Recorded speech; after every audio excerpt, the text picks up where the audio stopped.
День проходил как обычно на сафари, пока неожиданное зрелище не застало всех врасплох.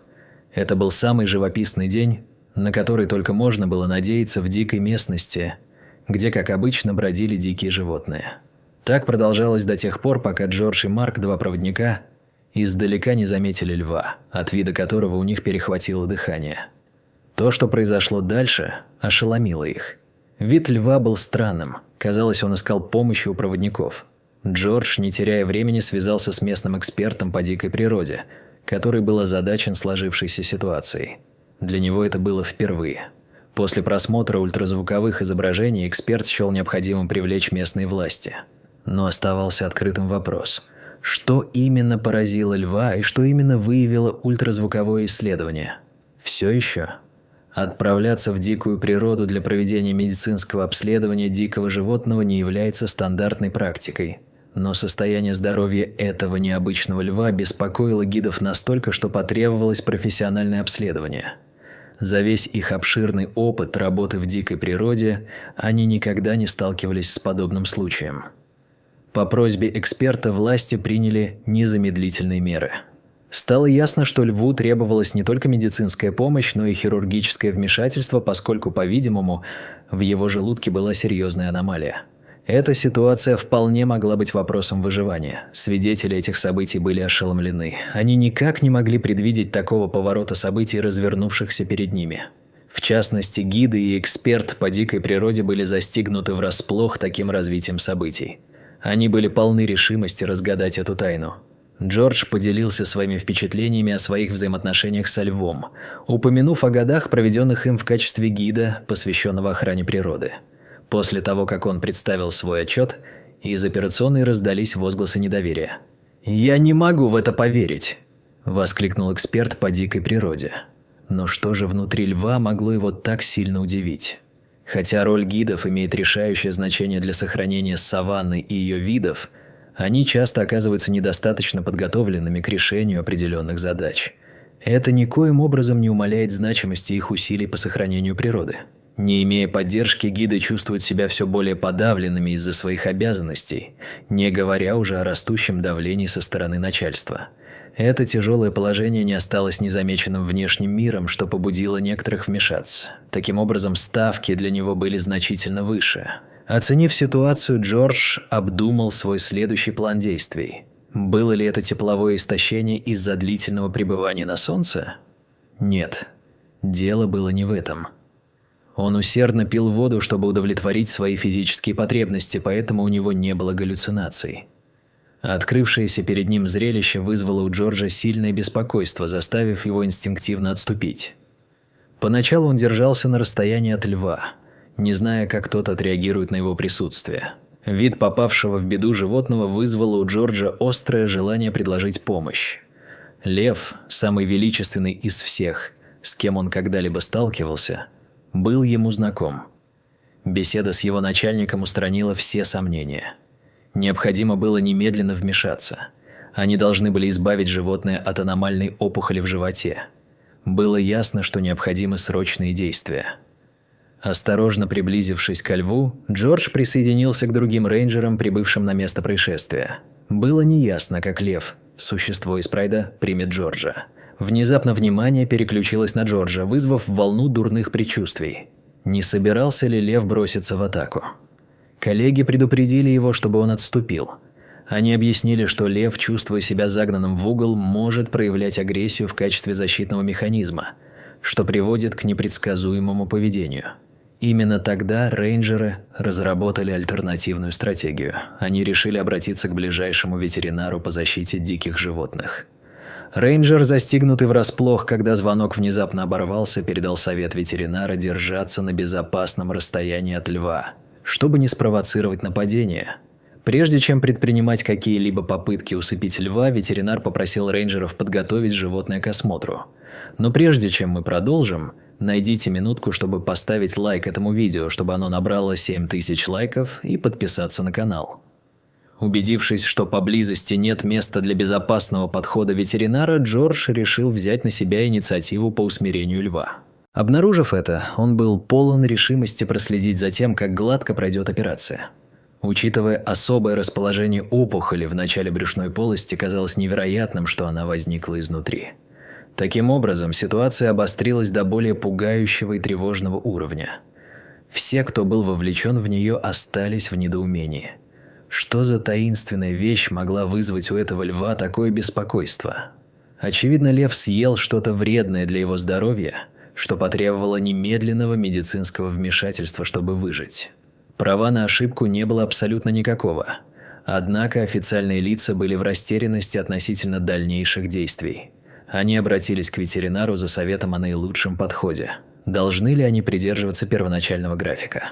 В качестве альтернативы, если они отправят льва на лечение, они надеялись на первое решение.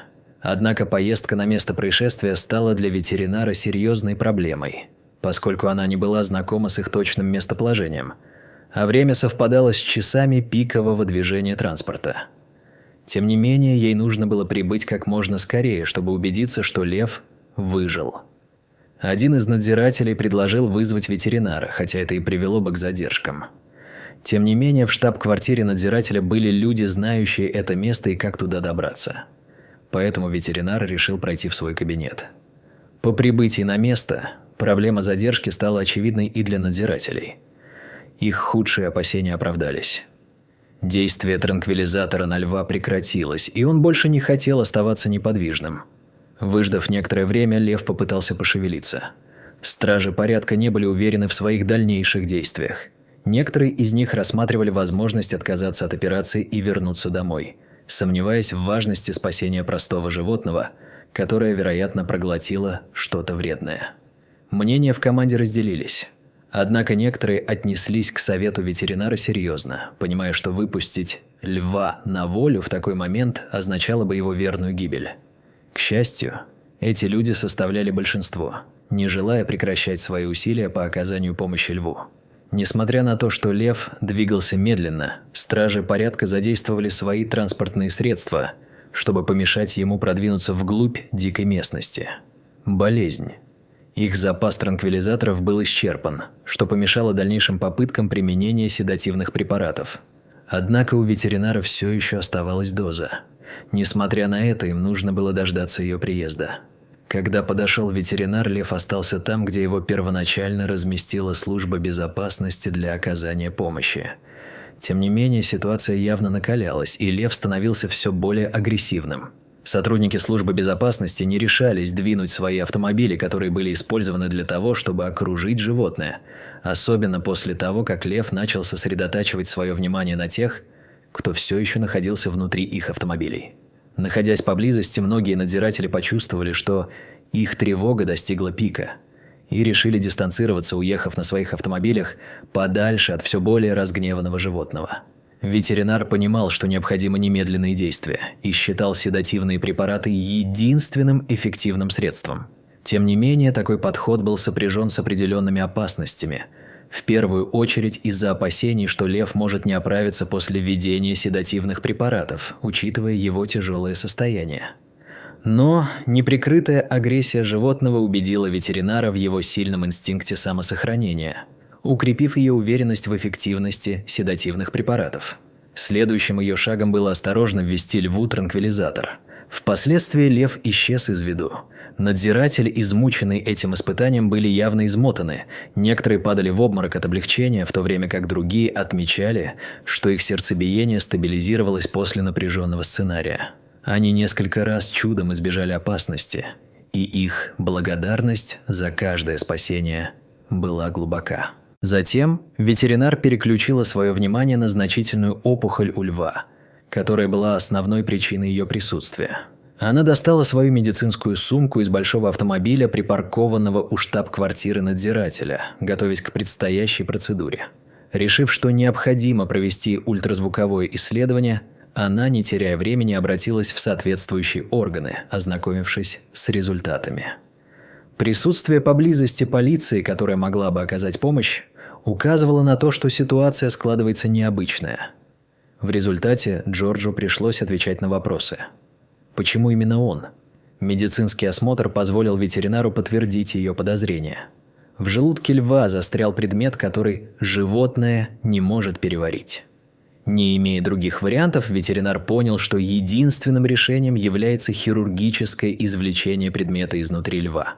Это действие стало важным и неизбежным следующим шагом в процессе лечения. Хотя хирургические операции всегда сопряжены с определенными рисками, эти риски усиливаются, когда операция проводится на открытом воздухе, на обширных открытых пространствах. Тем не менее, бывают случаи, когда других альтернатив не существует. В процессе тщательного разрезания кожи, мышц и горла источник закупорки, наконец, Генст становится известен всем присутствующим. Ветеринар провел эту процедуру с высочайшим уровнем мастерства и внимания. Однако это открытие стало неожиданностью для всех участников процесса.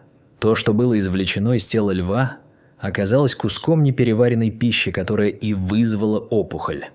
В этот корм был добавлен предмет, который поначалу привел ветеринара в замешательство, поэтому Джорджу пришлось обратиться в правоохранительные органы. Внутри корма был блестящий предмет. Джордж поделился с полицейскими своими подозрениями о том, что это могло быть, указав на крошечный микрочип, спрятанный в еде. Он рассказал о недавнем инциденте в этом районе с участием подозрительных лиц и о том, как развивалась ситуация. Ранее Джордж столкнулся с несколькими нелегальными охотниками, у которых было устройство, и он отобрал его у них. Он быстро достал это устройство из своего автомобиля и передал его сотрудникам правоохранительных органов. Один из полицейских сразу узнал это устройство, поскольку недавно кто-то другой был задержан с очень похожим предметом. Это устройство могло отслеживать микрочип, позволяя охотникам незаметно обнаружить льва без ведома защитников природы. Эта стратегия была принята недавно. Пища, которую проглотил лев, была неперевариваемой, что привело к закупорке кишечника. Как только микрочип был извлечен, ветеринар быстро закончил зашивать раны льва. Выполнив эту задачу, он убедился, что у льва не возникло других проблем. К счастью, у льва было крепкое здоровье, и ожидалось после, что он быстро поправится. Льву потребовалось совсем немного времени, чтобы прийти в сознание.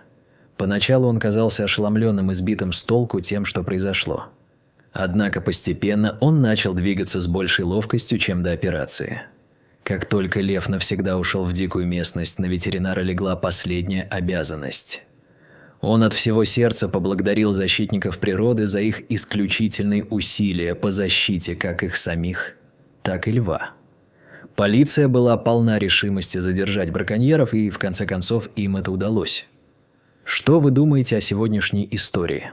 А также, что вы думаете о браконьерах? Дайте нам знать в комментариях ниже. Не забудьте поставить лайк этому видео, поделиться им и подписаться на канал, чтобы не пропустить наши публикации.